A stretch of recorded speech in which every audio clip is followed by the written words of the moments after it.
found the 2 threads, I'm going to poke it up in between the 2 and pull it down. Sometimes I will pre-cut a bunch of these because this is a technique that I originally learned when I was making pile rugs. Okay, for you younger folk, shag rugs were really in when I started weaving. And so I did big, full-size 5x7 rugs where I tied these knots all the way along.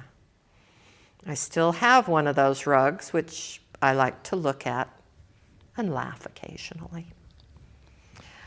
We used to sit in there as students and tying this knot, there we go, around the 2 and poke it up through the bottom and pull it down. Oh, I missed one edge. Sneak it through there